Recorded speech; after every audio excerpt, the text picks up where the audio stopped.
Competitive exam की तैयारी होगी आसान ज्ञान जोन के साथ। Subscribe to Gyan Zone, like and share also. Hey guys, this is Abhigyan from Gyan Zone और आज हम लोग करने जा रहे हैं सेल, जो कि एक बहुत इंपॉर्टेंट टॉपिक है। कब? जब आप कॉम्पिटिटिव एग्जाम की तैयारी करते हैं या अपने एकेडमिक ईयर में भी आपने कभी ना कभी सेल तो जरूर पढ़ा होगा। तो गाइस स्टार्ट करते हैं थोड़े बेसिक कंसेप्ट के साथ। मन में क्वेश्चन आता है सेल होता क्या है? Structural and functional unit of life. तो स्ट्रक्चरल एंड फंक्शनल, यहाँ पे दो शब्द गौर करने वाली है, ये दोनों जो अंडरलाइंड है। स्ट्रक्चरल एंड फंक्शनल, यहाँ से मतलब क्या है? स्ट्रक्चरल सबसे पहले। तो चलिए आपको एक एग्जाम्पल के साथ सिखाता हूँ। देखिए, ये एक बिल्डिंग है, एक बिल्डिंग है। ये ऊपर मान लीजिए इसके ब्रिक्स थोड़े से, ये सब ब्रिक है इसके, ठीक है, ये सब ब्रिक है। देख सकते हैं कि जो बिल्डिंग की बुनियाद रखी गई, सबसे मेन जो कंपोनेंट है वो ये ब्रिक है। तो ये मतलब कि इससे हम ये समझ सकते हैं कि ह्यूमन बॉडी में जो बुनियाद रखी जाती है जिस चीज़ से, वो क्या है? हमारा सेल है। स्ट्रक्चर का मतलब आप लोग को समझ आ गया। फंक्शनल की तरफ बढ़ते हैं। फंक्शनल मतलब कि जो फंक्शन हो रहे हैं हमारे बॉडी में। फंक्शनल मतलब फंक्शन जो हो रहे हैं हमारे बॉडी में, और फंक्शन जैसे कि रेस्पिरेशन, एक्सक्रीशन और एक्सक्रीशन, रेस्पिरेशन, रिप्रोडक्शन, यही सब फंक्शन, ठीक है। ये फंक्शन किसके वजह से हो पा रहा है? सेल की वजह से। तो ये लाइन का मतलब आप लोग को होप करता हूँ अच्छे से समझ आ गया हो। Structure and functional unit of life का मतलब आप लोग को अच्छे से समझ आ गया होगा। तो ये अब इज इट मर गया होगा अब ये नहीं रहा आप लोग के मन में डाउट, है ना। तो अगला टॉपिक आता है साइटोलॉजी। साइटोलॉजी क्या होता है? साइटोलॉजी वो चीज मतलब कि स्टडी ऑफ सेल, सिंपल सी बात है, study of cell is known as cytology, ठीक है। इसका मतलब ये आप लोग को समझ आ गया। रॉबर्ट हुक कौन है? रॉबर्ट हुक ने क्या किया? रॉबर्ट हुक मतलब क्वेश्चन अराइज होता है, ये लाइन, ये सब सुनते हैं।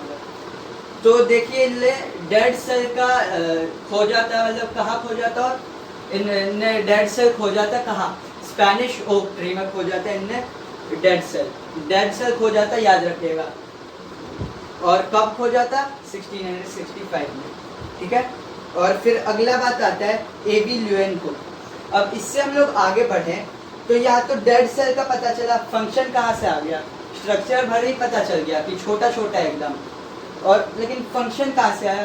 फंक्शन आएगा तब ना जब लिविंग सेल का डिस्कवरी होगा। तो लिविंग सेल का डिस्कवरी करता है कौन? एबी ल्यूएन को। कब करता है? 1674 में। कैसे करता है? प्रिमिटिव माइक्रोस्कोप से देख के करता है। और जैसे कि बहुत सारे माइक्रोस्कोप के भी टाइप्स होते हैं, इलेक्ट्रॉन माइक्रोस्कोप, प्रिमिटिव माइक्रोस्कोप और बहुत सारे टाइप्स होते हैं। तो एबी ल्यूएन हुक ने 1674 में प्रिंट, यहाँ पे लिख देता हूँ, एक मिनट में इसको मिटा देता हूँ।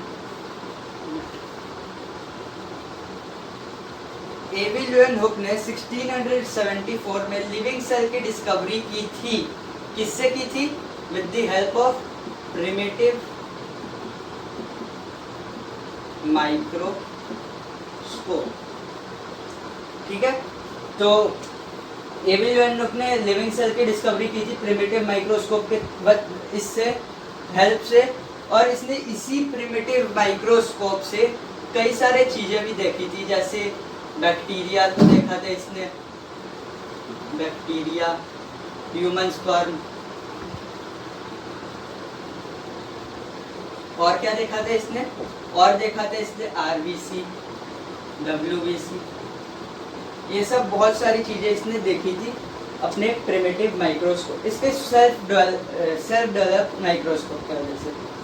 और रॉबर्ट ब्राउन कौन थे भाई? क्या किया था इनने? तो रॉबर्ट ब्राउन एक शख्स थे, जाहिर सी बात है, जिनने न्यूक्लियस की डिस्कवरी की थी। और कब की थी? 1831 में। न्यूक्लियस बहुत ही ज़्यादा इम्पोर्टेंट है एक सेल के फंक्शन के लिए, इसीलिए इस न्यूक्लियस को हम लोग ब्रेन ऑफ द सेल भी कहते हैं, ठीक है। तो अगला आता है हमारा रुडोल्फ विर्चो, ठीक है। तो ये सेल लीनियर थ्योरी दी थी इनने।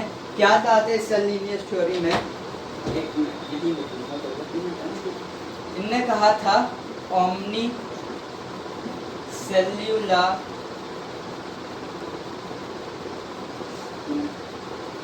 ओमनी सेल्यूलर ई सेल्यूलर, ठीक है, इनने ये कहा था। इसका मतलब क्या है, all living cells all living cell exist from pre existing cell, इसका मतलब है ये, ठीक है। इनने ये कब कहा था, 1855 में, ठीक है। ये भी आप लोग को यहाँ तक अच्छे से समझ आ गया होगा। आगे बढ़ते हैं, एमजे स्लाइडन एंड थेड्रॉन सेचुआन, ठीक है। तो 1838 में इनने, ये जर्मन बोटेनिस्ट है, जर्मन मतलब बताता हूँ आपको बोटेनिस्ट और जूलॉजिस्ट का, जिन बच्चों को नीट करना उनको तो मतलब पता ही होगा, लेकिन बताता हूँ मैं। तो इनने सेल थ्योरी दी थी। सेल थ्योरी में मतलब कि इनने यही कहा था, बुक पब्लिश की थी, लेकिन बुक में इन लोग का यही, देखिए ये एक बोटेनिस्ट थे, जूलॉजिस्ट थे ये, ठीक है। तो ये बोटेनिस्ट मतलब क्या होता है, वो लोग जो प्लांट्स के बारे में स्टडी करें, और जूलॉजिस्ट मतलब वो लोग जो एनिमल के बारे में स्टडी करें। यहाँ से आप लोग ये भी देख सकते हैं, जू मतलब कि जहाँ पे एनिमल को रखते हैं, और एनिमल से रिलेटेड जूलॉजिस्ट, ठीक है। इससे आप लोग रिमेम्बर रख सकते हैं। और